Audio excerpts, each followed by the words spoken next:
What's up, everyone? Here at the shop, just making some drivers up, and then also I got some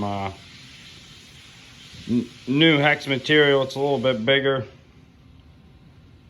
than the hex material that I've been using, so I made a driver up.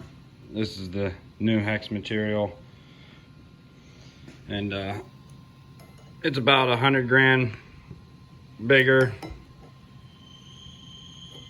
from edge to edge.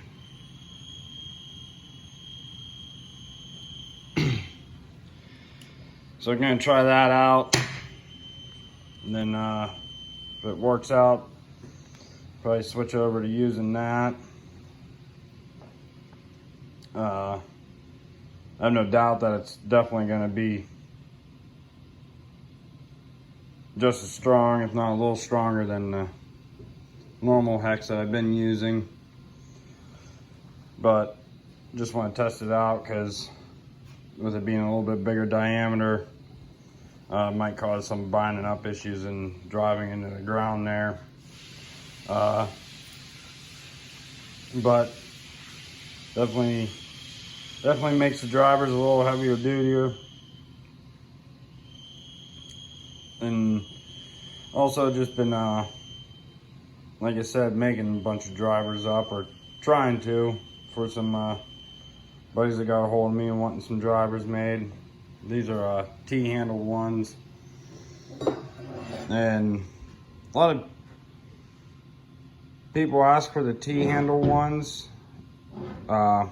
because their T-handles are busted off, and so I just try to do a video showing that T-handled one, or what I use for a T-handle is 3/8 by 1 inch flat. In the same way I put my washers on and nuts on, I just machine a little bit of the shaft down. The hole I drill in the T-handle is just a little bit smaller than the diameter of that shaft, so the T-handle ain't just sitting on here and welded around. It's actually sitting on a lip in there. Then the nut goes on. Everything's welded on and then cleaned up. And I've tested the T-handle's strength out.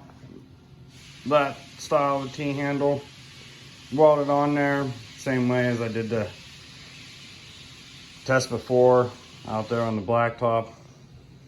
I just stuck that end down in the super stake that's still in the blacktop out there, and just started beating the crap out of that handle with the hammer. See what all it'll handle, and didn't have any break off. Just had to start bending it down some, but didn't have any breaks or welds cracking off. And I'll do a video of that test. Leave down in the comments if you guys would like to see a video of that test, and I'll do a video of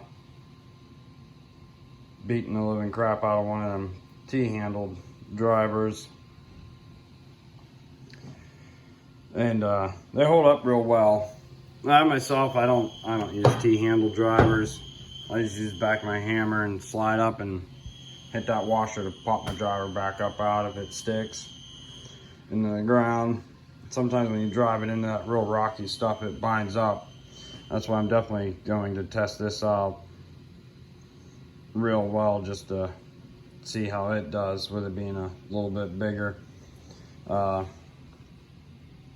It's not much bigger, but when it comes to driving into the ground, you can punch a 3/8 rebar stake into the ground a lot easier than you can punch in a 1/2 inch rebar stake. Just because of the bigger diameter, it's going to start causing some more binding. I'm sure with cable stakes it'll be fine, but I use chained earth anchors, so that's also more material along that as you're driving it into the ground. So I just want to make sure it's going to work out real well before I go ahead and start making a bunch of drivers out of that material, because this material works real well as it is and it's super strong. But I'm always looking for ways to make something even stronger, so I picked out a new material. And then also got a friend here at the shop, and he has a decal printer. He's printing me out some decals and stuff. He's already printed me out a few that I put on my vehicle, and a couple of my buddies, and one of my lifelong buddies that traps with me, and that he wanted some made, so getting some more decals made up. He can make them any size, and that printer he has is pretty cool thing. I'm more into the working with metal stuff than I am the fancy new computers and technology things, I guess. So that, but yeah, leave some comments on what you think this how this material might react. I'll definitely be doing some videos of testing it out coming up this weekend. Our beaver season here opens up. I'll be doing a lot of beaver trapping. I'm also going to put in some coyote and cat sets, so I'll be testing this driver out pretty heavily. Go out there on some rocky gas well roads and start beating the living hell out of it. And then, yeah, see how it does. I want to thank everyone for subscribing, and hit that thumbs up if you like the video, and I'll be putting more out once I start trapping again. And leave some comments on what you might want to see before I start trapping here. I'll try to get it in the videos when I go out there trapping. Thanks for watching.